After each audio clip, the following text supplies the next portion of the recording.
The act of coming together has never been more important than it is today. On the Table will connect individuals and communities of diverse perspectives and backgrounds. Talking and listening to our neighbors is an important first step toward creating a more unified Lake County. Join us for a special presentation of On the Table.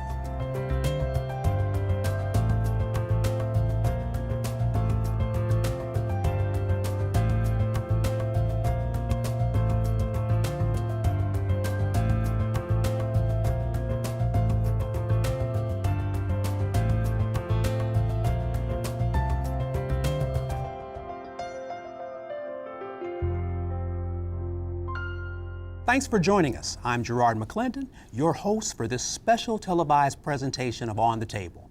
Thank you to Chef Nick's Eatery in Winfield for graciously hosting today's event.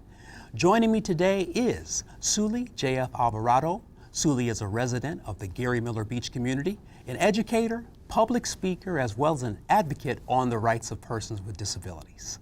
Mardie Tuttle has been a resident of Lowell for the past few years. As a new resident, she is active in learning about Lake County. She has a background in nursing, education, and volunteers with the Legacy Foundation.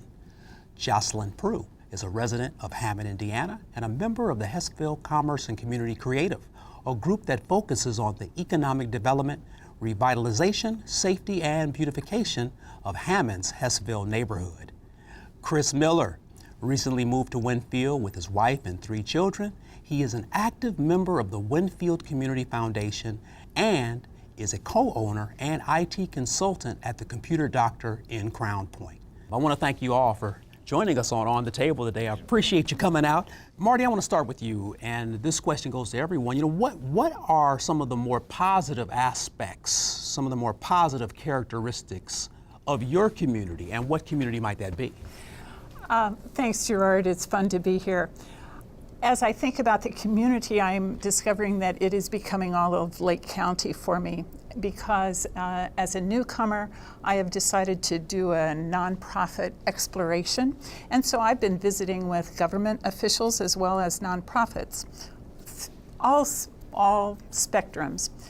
The thing that always strikes me is their passion, their inventiveness, and their dedication to what they are doing. And with that kind of input and power and passion, Lake County is a good place to be. Yeah, and passion drives everything. Yes. You know, everything starts with how a person feels, and then we can look at the more cerebral aspects of a community. So thank you for that word, passion. I'm going to go to Jocelyn next. Jocelyn, some of the more positive aspects, characteristics of your community in Hammond. Thank you. Well, I'm in the Hessville neighborhood, and it's a small little neighborhood just right by Purdue Cal. And it's kind of has a small town feel within a big city. And one of the things that I find so endearing is that passion that the residents have and that love that they have for each other.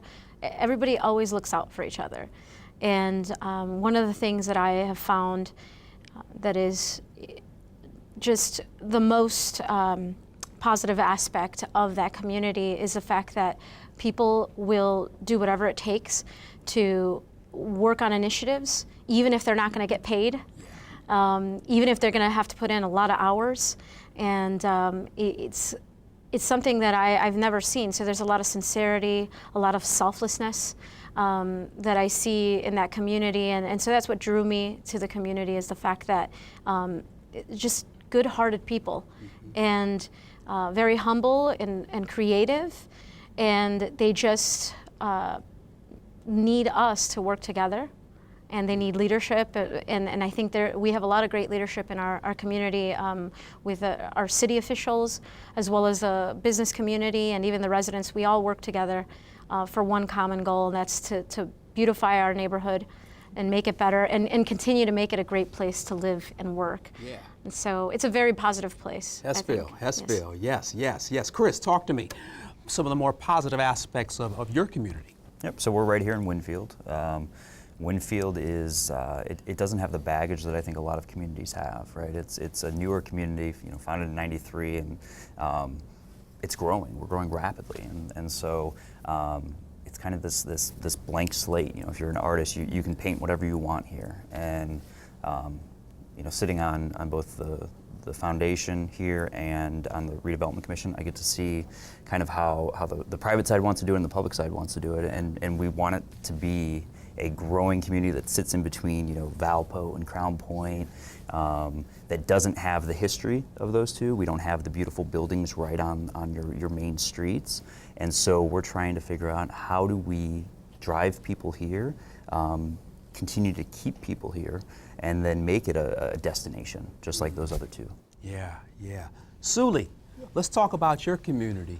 Very historic. People gravitate to your community. More positive aspects, characteristics of the Gary Miller Beach area.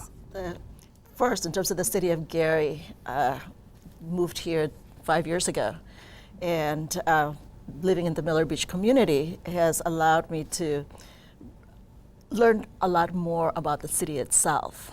What I love about it is that you can go from one area to another, and the people themselves so very friendly, government very welcoming for people's input, and having the lakefront right there, that's the key for everybody to come and enjoy. And whether you live inside, in terms of inside the city of Gary or right in Miller Beach, what I love is that the people themselves, in terms of welcoming, wanting the people to participate, opening doors, in terms of like, just come and enjoy our lakefront, our trails, our dunes, the beauty aspect, the beautiful aspect of it, and that's the key. It's also in the community itself, is whether you come from an affluent side of town or you come from the city of Gary, which, you know, your income may be less, it's like there's really no distinction. Mm-hmm. There's no separation of that you can sit next to each other on the beach. You can participate in the arts community, the Miller Beach art community, or attend any function or event that may be taking place within Miller. You know, what's wonderful. It's a very interesting way the four of you have started the conversation, because people who don't live in Northwest Indiana have a perception. They have an expectation as they drive up from Indianapolis, as they drive from the Ohio state line or from Illinois. They have these perceptions, be they positive or negative, there's perceptions. Once they get here, many of their perceptions are broken. And you use the word beautiful earlier. Oh, it's so beautiful here. Look at the streets. Look at the arts community. The restaurants are fantastic. And so it's like, well, what did you expect? You know, so Chris, I want to come back to you on the next question. What can be improved in Winfield? You mentioned it was a blank slate, and it's a fairly new community, but what are some of the improvements or things that Winfield can build upon? So, as a community, I mean, we've had rapid growth, right? And so we're still a community of 5,000-6,000 people, so we're not huge, but it's all been driven by developers. So developers have come in, they've said, hey, we're going to build these homes here, and they've built great homes, but there hasn't been a lot of thought to how do you design a community around what builders are designing. They're not looking at a big picture. They're looking at this plot of land that I bought from a farmer, and I'm going to put some homes here, and that's it. So I think the thing, and we're working towards it, is any new development, to deal with traffic. Granted, traffic is different here than it is elsewhere, but dealing with traffic here, putting in turn blisters, into those neighborhoods and making the developers, have ownership in what they're putting there. The biggest thing that I would love to see in this area is sidewalks. Right? There's people that you've got 109th here and you've got Randolph. Both are one lane each way, and there's nowhere to walk. So being able to get kids that want to actually come here downtown from their homes, be able to walk, or runners or bikers, or that's a huge improvement. So do you think the community the residents need to be more proactive when it comes to that in the planning and development of possibly having sidewalks or other additives to the city? Yeah, I think it's a partnership. So, there's businesses that are already here. Chef Nick's, for example, you're out front. There's no sidewalks here, so you have to drive here to come here. If sidewalks were here, people could walk here. They could park elsewhere, hit a couple shops, and end up here. Chris, we're going to continue with the conversation. On the Table is as easy as reaching out to the people in your own community. Legacy Foundation has made it clear that On the Table events are adaptable and should be as diverse as the groups that participate. We'll be back shortly. On Tuesday, September 26th, On the Table events will take place during mealtime conversations. Invite your friends, family, neighbors, or colleagues. The invite list is up to you. Start with people you know, and we encourage you to expand your circle. Consider co-hosting with your church or in an organization at which you volunteer. Ask your guests to bring a friend. Invite people from your network who don't already know each other. 6 to 8 guests per table is ideal. If you want to host a larger gathering, consider breaking into smaller groups and allowing time for each to discuss and report out to the larger group. On the Table is about giving people a chance to speak and be heard. Invite guests to follow up and expand on ideas. Use the talking points and invitation template available on the website to invite others to be part of the conversation. Visit Legacy Foundation online for more resources. We're continuing by talking about improvements in communities. Jocelyn, how can the Hessville community improve? What are some of the drawbacks that could significantly have a positive impact if they were improved in Hessville? That's an excellent question. It's something we talk about all the time, and a goal that we work toward every single day. One of the things I love about my community is the fact that it's the diversity of its people. There is so much culture in the Hessville community. Wonderful restaurants of every ethnic background, from European ethnic backgrounds to Mexican to Asian. There's everything. You can find everything in Hessville, which is one of the reasons I love the place. But one of the things that has been a challenge is that it is one of Hammond's older communities. And so the neighborhood has really started to show its age. It's got these beautiful historical buildings from the 1930s, 1940s, but because they're older, they've created a perception perhaps that maybe it isn't as safe in the community, or maybe it looks just a little bit sad.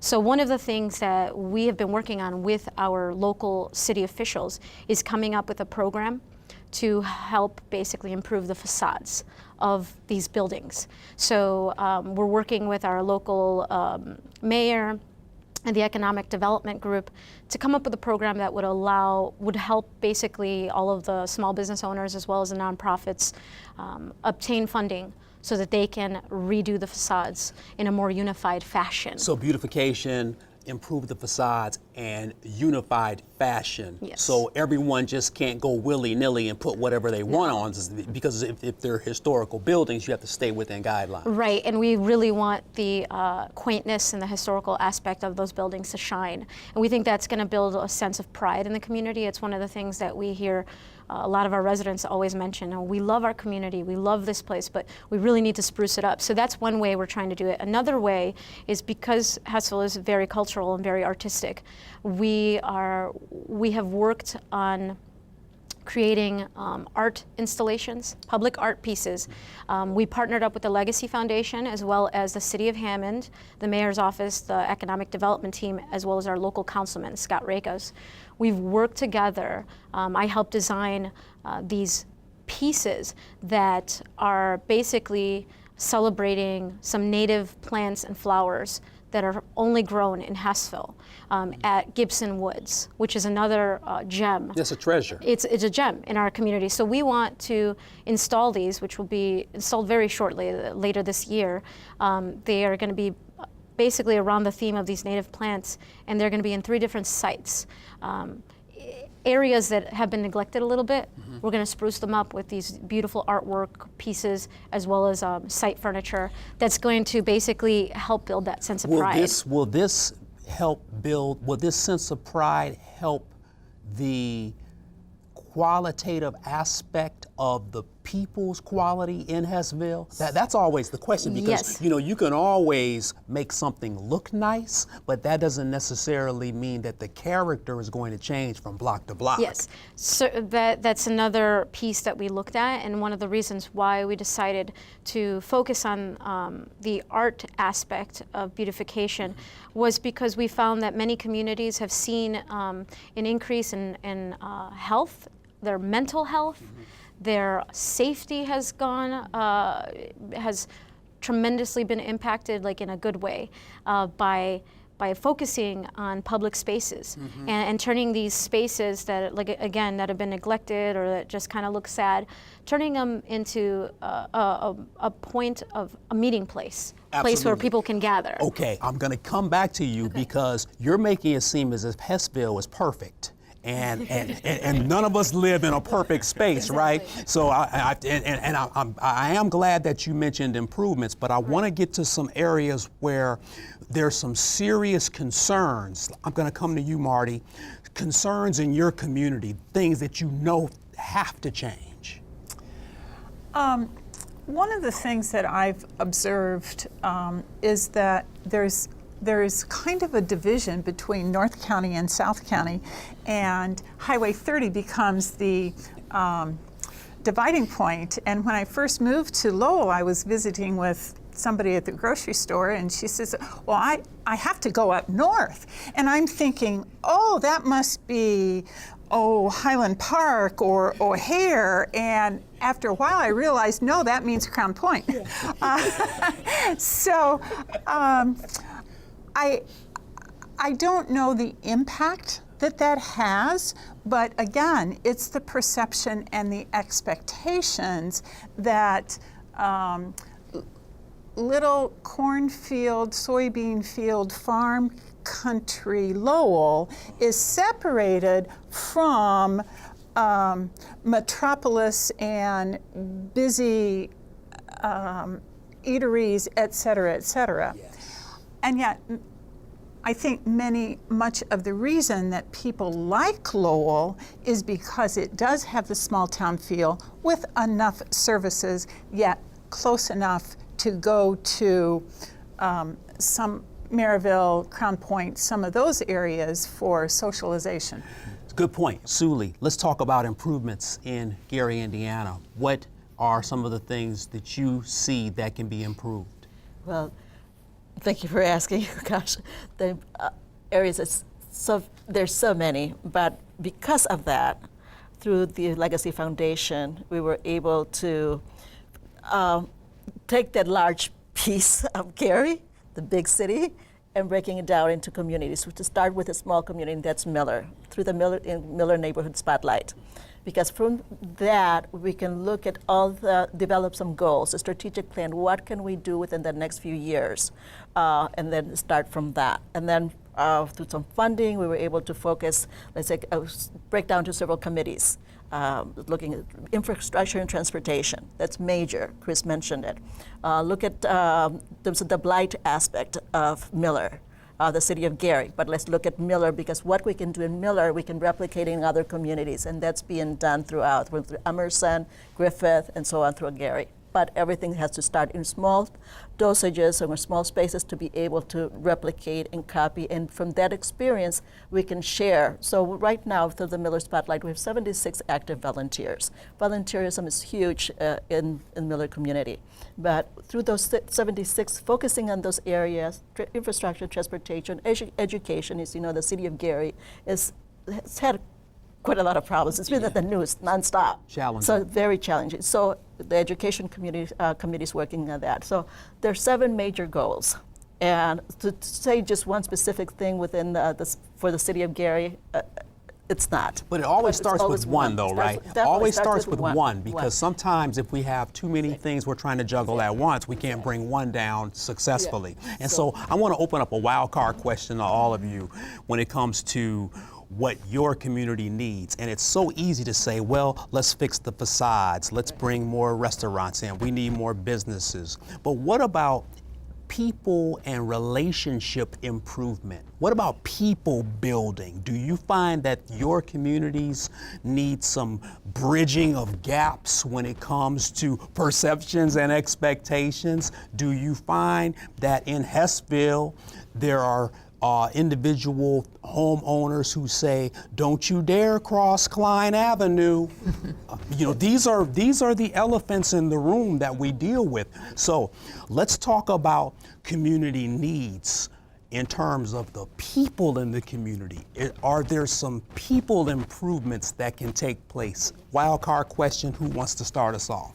Well, one of the things that we've been working at Miller because of that, the separation distinctions, is that we have, as I mentioned earlier, the lakefront, the trails, the dunes, to begin to work at that. How can we increase tourism? How can we get in terms of children's education, the aging population? This is an aging in place community that we wish to create. We don't want people to go to Florida or somewhere else. Stay right here in Gary, stay right here in Miller. We have everything that many other communities do not have. Let's build the tourism, bring that into our area, but also do not fail to focus on our residents. And one area, as in your introduction, is in terms of people with disabilities. People with disabilities affects everybody. The impacts are whether from the womb until you're in the grave. Chris mentioned sidewalks. Sidewalks. For us, there's How did you take that? What were you thinking when he said that? Right away. Someone with I can't roll, there are no sidewalks. In my community, if I go outside of my house, there are no sidewalks right there. There's the transportation, this Miller community, that transportation right there. I cannot take the train to go to downtown Chicago or to go to Michigan City or to go to any other communities because there's no accessibility right there. Which is a blatant form of discrimination. Exactly. So no one really wants that to fall off of their lips, but it's true. It is. So being left out of so many activities, so constantly having to ask the question, is it accessible? Is your website accessible? Is your school building accessible? When you invite me to your garden walk, is it accessible? Are the homes accessible? So constantly having to ask that, or someone who's deaf, or someone who's blind, who has intellectual disability, is it a job? How can you go to a job if there's no transportation, there are no sidewalks to get to the one place to the other? How can I come to a restaurant, to Chef Nick's, if I can't get here, or if the doors are not accessible? So you mentioned jobs. Who needs jobs? Any of your communities need jobs? All of us. Always need jobs? Okay, who creates jobs? Entrepreneurs, right? Business owners. We're going to talk about that in the next segment. All right, we're going to talk about jobs and gainful employment. When hosting your On the Table event, remember to encourage participants to think creatively and consider the possibilities. Reflect on what we value most. Examine choices and trade-offs. Invite all ideas and focus on generating solutions. Every guest's stories and ideas are important. Your voice matters.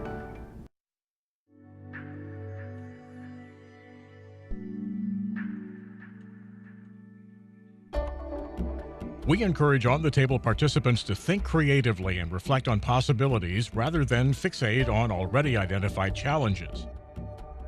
Consider the conversation a journey. Every guest's ideas and stories are important, and on-the-table conversation should provide an opportunity for all participants to reflect on what we value most. Consider choices and trade-offs and invite all ideas. Focus on generating solutions. Legacy Foundation wants to showcase action emerging from on-the-table conversations in order to inspire collaboration and action, as well as drive progress across the region. Share your photos, videos, and stories using the hashtag OnTheTable219. Encourage everyone to participate. Invite guests to follow up and expand on ideas. Use the talking points and invitation templates available on the website to invite others to be a part of the conversation. Don't micromanage the conversation. Let it flow freely. Don't be judgmental or dismissive of any person's comments or ideas. Don't promote argument or unproductive debate. Don't be afraid to ask if you have questions. We're here to help. Visit Legacy Foundation online for more resources. As we continue with On the Table, I think we left off with jobs. Jobs are very important, right, to each of our communities. I want to ask you this, I'll go round robin, not long answers. What's more important though, having everyone gainfully employed in your community regardless of where they work? So do you want more jobs in your community, or is it important for your residents to have jobs regardless of whether it's in your community or without? Chris, what do you think? So again, we're a smaller community, right? So a lot of the people that live here commute. A lot of them commute to Chicago. So just getting jobs in Lake County would have a huge impact. Yeah. What do you think, Jocelyn? I'm all about shopping local and keeping business local as much as we possibly can. I think that it's always improving our community anytime we have new local businesses creating jobs. And then what it does is it creates sort of ownership in the community, and those business owners as well as the employees will then in turn reinvest into their own community and improve it. So I do think it's, in my opinion, it's a healthy balance. I mean, it's okay if people are commuting, but I have seen more improvements with local people. The more local people we have, the better chance we're going to get in improving our community. Mardie. I think that having local employment is very essential for struggling working families, because transportation becomes a huge issue, particularly in the isolated place of Lowell, because if the car breaks down, there is not a way to get to the job. One can't get to the job, don't have the paycheck, and then the spiral of our struggling working families just goes down. That's a good point. Never thought of it that way. Zully, jobs are more important for people in the Garrard community to have jobs within or be able to go to jobs without. What do you? Definitely within. I would say everybody wants to stay in their community if they can, with the business, the right job, the right income, the right salary. You got to have that salary that needs to have a quality of life kind of expectation that whatever you have, not having those limitations. When you speak not only of the city of Garrard, I would like to see in terms of in terms of the county itself, in terms when I talk about disability, because that's the largest percentage of people with disabilities not having jobs. We can talking about the largest minority in the country, in the nation, in the world, who's totally ignored when it comes to jobs, housing, and so on. Yeah. Let's look at how the four of you can help to change conditions in communities surrounding yours. So often we can have our own silos, right? And say, okay, my community is foremost, my community is hallmark, I believe in my community. But sometimes your community is directly or indirectly affected by your neighboring communities. So reach out to those in the neighboring communities. What improvements do you think, or what conversations should be had between your community and the communities closest to you? I want to take off on that. One of the most exciting things that I have heard about and visited about in Lake County is an organization called United for Families. It is a network of faith-based government and nonprofit service providers. The latest success story that I read about in their newsletter was that an individual went to North Township to the food pantry. It was on a very hot day. The person at the food pantry started talking about this to this individual, found out that he lived in a non-air conditioned trailer. He was disabled on oxygen with another man who was disabled. So, going to the food pantry, there is another need that is identified, a safety need. The people at North Township are part of United for Families and part of the network. And through that network, they found that there was a workable, used, free window air conditioner in DeMont. The folks in DeMont got the air conditioner, got the volunteers, put it into the trailer in North Township. You ask about people and partnerships, that's the story. Yeah. And that happens because there is a nonprofit group, United for Families, whose mission is to make those connections easily, quickly, via the internet. And you cannot make those connections unless you have a conversation. And, Yes. and unless you are humble enough to say there are things my community needs that the next community may already have, or it could be individualistic or collective. And I don't need to own my little challenges or assets. I can share and I can bridge these connections. Yes. Thank you for starting us off there, because I know everyone else at the table may have a similar story, but it's so easy to go into our silo. You know, even though we may need something in our own community that the next community has. So I ask the rest of you at the table, what suggestions might you have for surrounding communities that can help your community as well as theirs? Well, one of the things, recreational activities, getting people outdoors. One of the biggest things that impacts people with disabilities and the aging and just everybody as a human being is depression. Because when you're stuck indoors and can't get out, can't have the sidewalks, can't get the services or programs, do not have the job, depression sets in. One of the things improving health and mental health and so on is getting outdoors, taking advantage, especially with beautiful weather. What took advantage, one community, Michigan City, built a beautiful launch, accessible launch.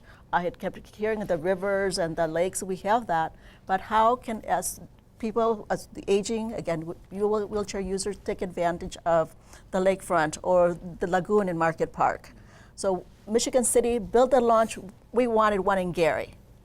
We got the Paddling Association to help us get funding, and now we have one in Gary. It took us less than a year, 8 months to be exact, to raise the funds, get the idea, get support from Michigan City, and now we have tourists, people every Thursday now Sunset Paddle. People of all ages and abilities participate in something like that. Getting people outdoors, being happy, being together from different parts, from Chesterton, Lake Porter, all of areas come to take advantage of that opportunity. Chris, you have something to add? Yeah, I think both of those are great stories on how the collaboration works, but I still, being a newcomer into, a transplant into Lake County, I still see a lot of duplicated resources. I see a lot of areas where everyone's fighting for the same dollar, and so because of that, there isn't cooperation. I mean, even here, I heard someone earlier say it, is this Crown Point, or, we have a Crown Point, zip code. We're not big enough to have, our own post office, so we're under their post office, but we're still kind of our own community, but there's things that we can learn from, and, with the Crown Point schools come into Winfield, right? So there's some collaboration, but there could be a lot more collaboration. Yeah. You get this a lot in Hammond too. It's like, well, I live in East Hammond. No, I live in Robertsdale. No, I live in Hessville. No, I live 20 different neighborhoods. Yeah, and all of those beautiful neighborhoods have assets that can benefit each other, but when the people don't communicate, it always makes it difficult. What I found very helpful for us, Miller, is to attend some of those meetings like NERPC. NERPC meetings with different committees from the administration, that's the North and West Indiana Regional Planning Committee. So we're very active on that. So we're sharing ideas. We have our bike share program that now Valparaiso started. We have in Miller, we shared the idea that we needed to include adaptive bikes. So now other communities have asked, we've asked how to create aquatic wheelchairs to include other people in recreational activities in the, forgot the term. Splash pads. Splash pads. So how can we get more people in the community involved? But it takes, like you say, dialogue. It takes involvement, community involvement, individuals who have interest to take responsibility and say, I'm going to go every month to that meeting and get my voice heard. And that's where the planning and the funding comes for our other communities and share ideas. It also takes being humble, to ask, to be that man at the food pantry to say, here's my living situation and I'm hurting. That takes a great deal of humility. It also takes, I think, for communities to not have too much egoistic ownership, meaning this splash pad is mine, and you may want to come, but not here. Whether it's so, humility and an awareness of sharing. Being a good kindergartner and share. Which is one of the most difficult. It's funny. So I'm a college professor, but I always tell people that kindergarten teachers should be at the top of the income scale. Yes. Because kindergarten teachers have to teach children how to share. Isn't it sad that adults don't even know how to do that?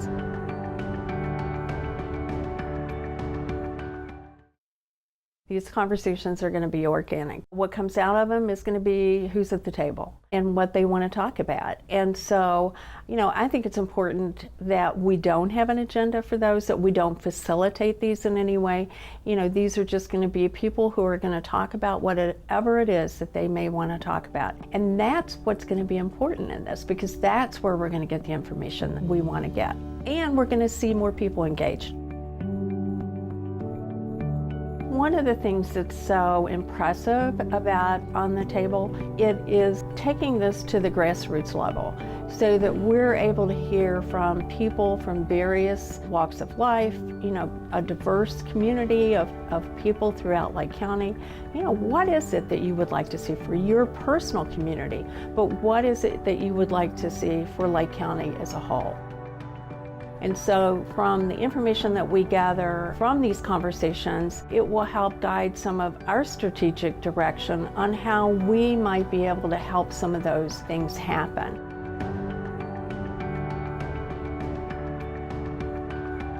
We're going to have written surveys that will be there that they can fill out. It's going to take no more than 10 minutes to do that. It's wonderful to have the conversations at the table and for people to be engaged. The second part of that is for us to know what it is that they're engaged about. And so that will help guide us. Anytime that you're working with outside groups and you're moving outside yourself, that is empowering, that you can see that you have the opportunity to have impact. It's one way for you to say, I really can make a difference in my own community. There's real opportunity for people to be empowered and to see that what they do makes a difference.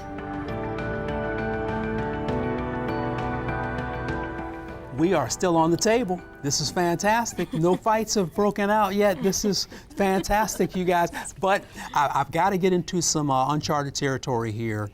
There's pros and cons in Northwest Indiana.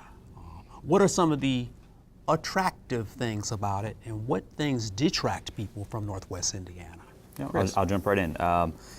As far as taxes, I think we've got a very low tax base, so a lot of people want to come over here for those lower taxes. I think more on the negative side of it, there's a couple things I see. The media attention, that we get. Gary unfortunately is the gets a lot of that. And it gives you a bad perception of what this area is. And then the second thing that I'll add in there is lack of high-paying jobs, like high-paying professional jobs. That's Yeah, that can be a detractor. Yes. Attract. What's attractive about Northwest Indiana? What's something that's not so pleasant? Well, what's attractive for me, having moved here from Illinois, from Chicago 5 years ago, what is the friendliness of the people. I feel that sometimes I feel like in one of the southern states.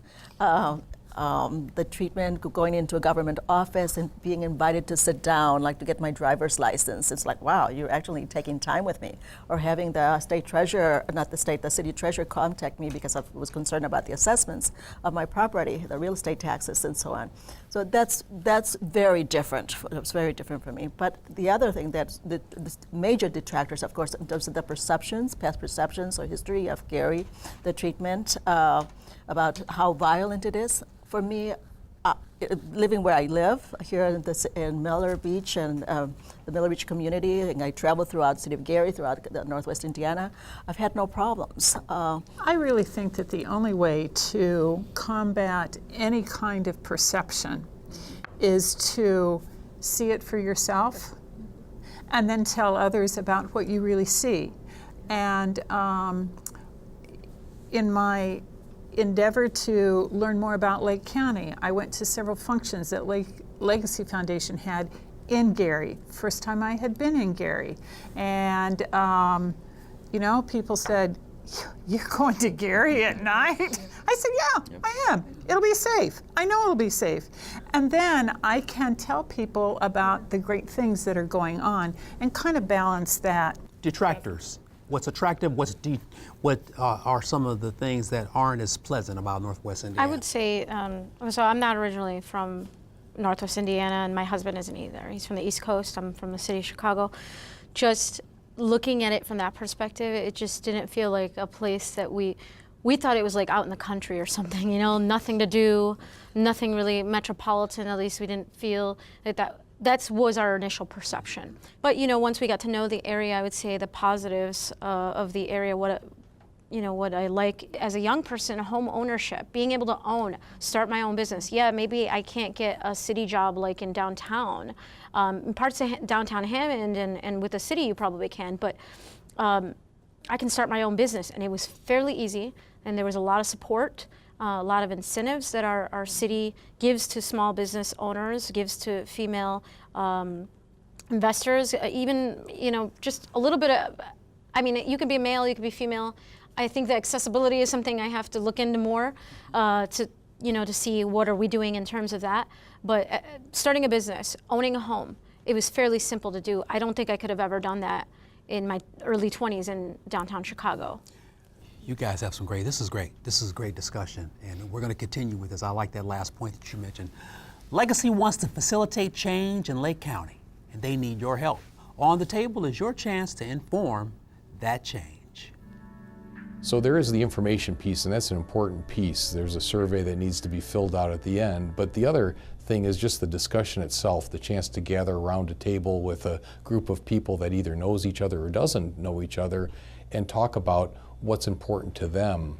Maybe it's more than just information gathering. Maybe it's a chance to talk about and to develop ideas.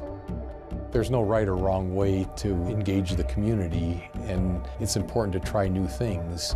To reach the highest potential is to have all those things working in concert together.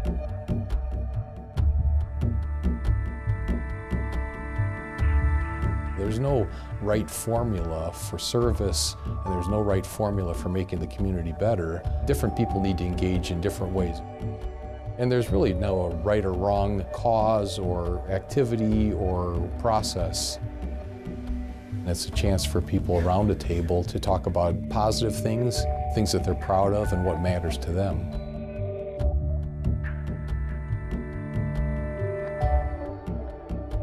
We're talking about differences, but then how people want similarity so they can feel comfortable, but sometimes that can even be divisive at times.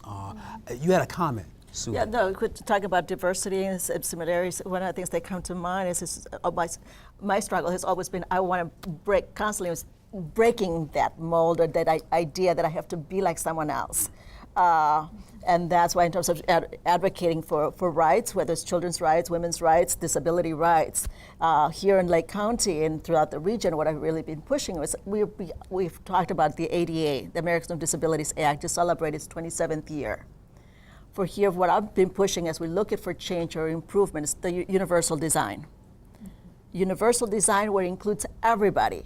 Doesn't leave anybody out. So when we're talking about planning, when we're talking about changing, improving communities, new developments, let's focus on universal design where the curb cuts, they were originally designed for wheelchair users, but guess who uses it?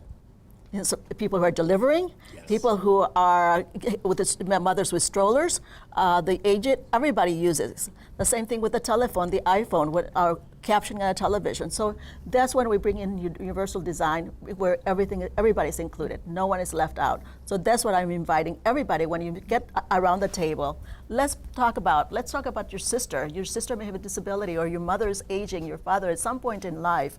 We're all going to experience it. So when we talk about our storefronts, our renting, our small businesses, that's an economic power that you're forgetting and leaving out. Yes. So those are the kind of things that I'm inviting everybody to talk around that table, because at some point in our lifetime, whether short term, we may leave here today, something may happen to one of us, or not, but hopefully not. But 1 out of 5 1 out of 7 people in the nation, in the world, has a disability. Whether you can hear, cannot see.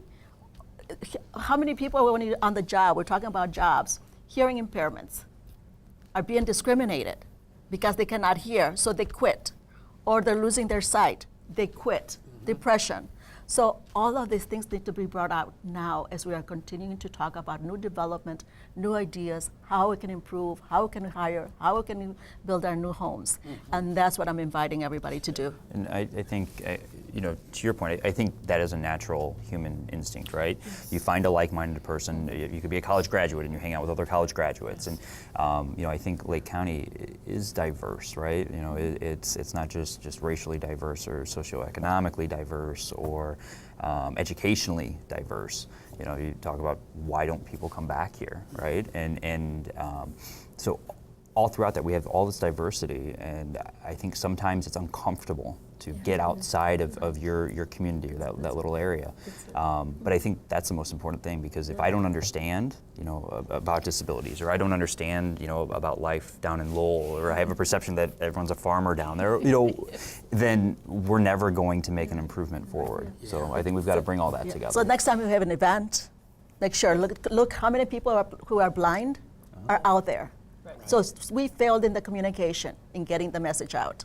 We failed with our web designs. We failed with our technology. We failed with our marketing approaches in getting the message out. So those wheelchair users, those people with the crutches and canes, so we can all be seen as equal. Yeah, which is not very as different. Which is very difficult, because even though we want to live in an altruistic society where we think we want everyone to be equal, our actions speak so much louder.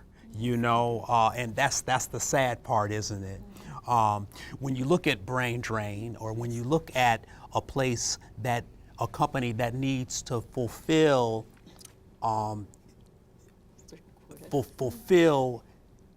its employee population with people who are skilled to do that work, if those people don't exist, there's discrimination. Because his business needs people that are highly skilled in IT. If you're not highly skilled in IT, you're probably not going to work where he needs you to work. So as altruistic as we want to be in Northwest Indiana, this is where the rubber hits the road. We still have to be honest and with ourselves to say, wait a minute, we have to improve our schools. We have to try to bring larger businesses to Northwest Indiana. We have to attract them. And so the question on the table is, how do we attract them? Now, thank God, Lear is going to hire 750 people or something in Hammond, Indiana. That's fantastic. So we have to multiply that as we're here on the table. Letting go of our stereotypes. Stereotyping people all the time. Just to get back to your question, the brain drain question, I think it really does boil down to a lot of people. It doesn't really matter where they're going to live as long as they can afford a house and hopefully have a job. And I think that's where Lake County can really improve upon that. And going back to the city of Hammond, I think a lot of our administration has identified ways to keep these young people from leaving. So they started a program called Homebound, where, basically if you buy a house in Hammond, your kids will be eligible to go to college, and we'll cover that as long as you own in Hammond. And then they started to do, that was the college bound program. Then they started to do a homebound program where the city helps you purchase your first home. And now I believe they're doing something having to do with the police force, where if you've always wanted to be part of the police, but you couldn't afford the academy, they're going to help pay for that. So these are things that maybe we can implement across different communities and different cities. And I think it goes back to communicating and talking and seeing what is Mayor McDermott and Hammond doing that's been successful to help curb that brain drain. And how can we do that in Gary? How can we do that in Highland? How can we do that in all of these different communities? and then even figure out what you guys are doing in your communities and talk so that we can implement what you're doing.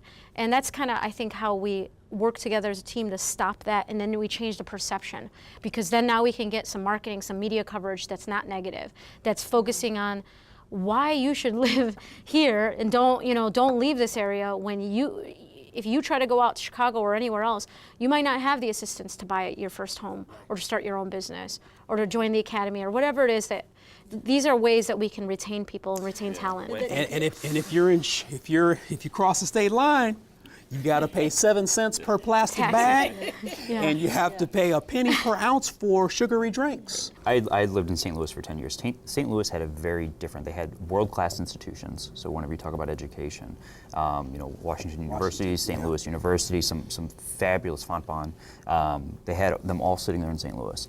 They had a boomerang effect where kids would grow up there. They wouldn't get educated in St. Louis. They'd go out to Ole Miss, SEC school, whatever. They'd come back. But they couldn't keep the kids that were educated there. So they had the reverse, where they were educating some of the smartest, brightest people in the world, but they couldn't keep them in St. Louis. So they've put all these enhancements in trying to retain, for the ABs, the Boeings, the big corporations they have there. One of the concerns that I have, the conversation is always about going to college. Some people cannot make it to college. So where are the vocational programs?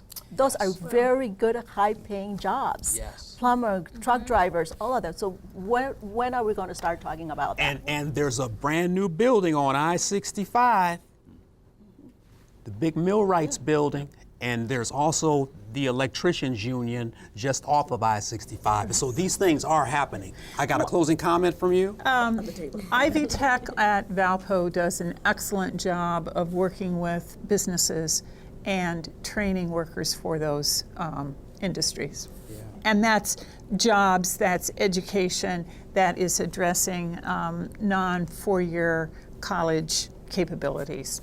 It's public-private partnership. You've got to have it. You have to have the K-12 and those trade schools working with local businesses to understand what the need is. Because if you look in Lake County, guarantee there's a ton of open jobs right now. We don't have the people coming in that can fill those jobs. They don't have the skill sets for those jobs. We're teaching calculus and things in high school that have no relevance to the jobs that are available right now. That's a good start. Yeah.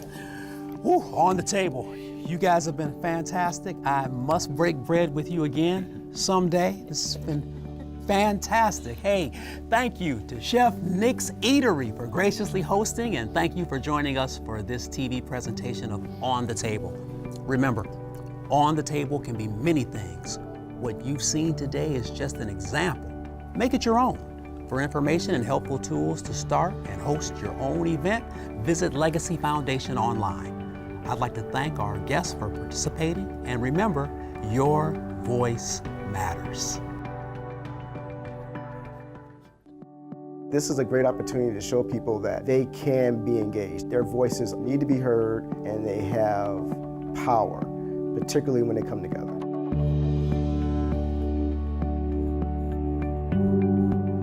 In the other communities that I've seen this happen, what people have really found is that the way that they think, issues that they're passionate about, other people are too. And a lot of times they become really surprised. They thought they were the only one that really thought about that. When they really realize that there's more people out there and there's a lot of people who feel passionate about the same programs or issues that they feel more engaged and more empowered to come together and work on an issue. And once that actually starts to occur, change happens.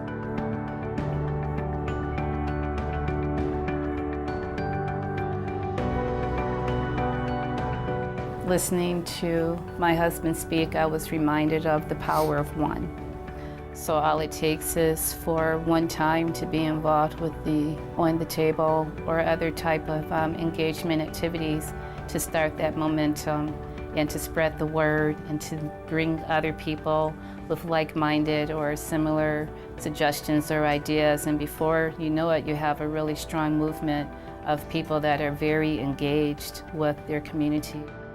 For the longest time, people didn't feel that they had the voice or the power to be a mover and a shaker and change the things that's going on in their community. They just felt that that wasn't for them, that was for other people.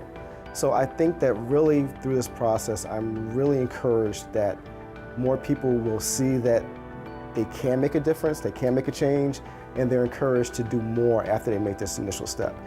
I want to congratulate Legacy for taking this step out there, making this possible, and empowering more people. Everyone is important. Everyone has really good ideas, and the whole format for On the Table is to bring people together to start that dialogue. So if you're someone that has an interest, maybe feel a little shy, don't be shy. Just make the first step, be present. Your voice is needed as well.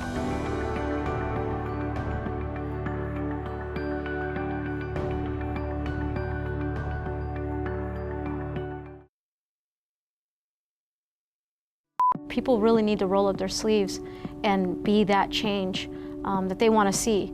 It's really important to get involved. We really do have to get out of our comfort zone, interact with people other than ourselves. I know I found myself in a sense of saying, okay, I really don't know my neighbors. And so for me, it's more understanding. You know, I've taken a strong approach to try to get outside of my comfort zone, get to know more people, get to understand what their position is, where they're coming from. I need to be able to not act as though I have empathy for that, but to truly have empathy for it. We've been working sometimes on our own box, you know, and not being able to get out. So having this opportunity to be on the table, having discussions, getting out of our comfort zone, beginning to say, hey, we all have the same concerns or issues. We want to have our communities be improved. We want to see life be enjoyed by everybody. It does help the individual see bigger. It helps them see past their own living room. You'll be surprised how much you learn just from getting different people, different backgrounds together. You know, it's the first step in really committing to making a change in your community, I think, if you get people together and you get involved.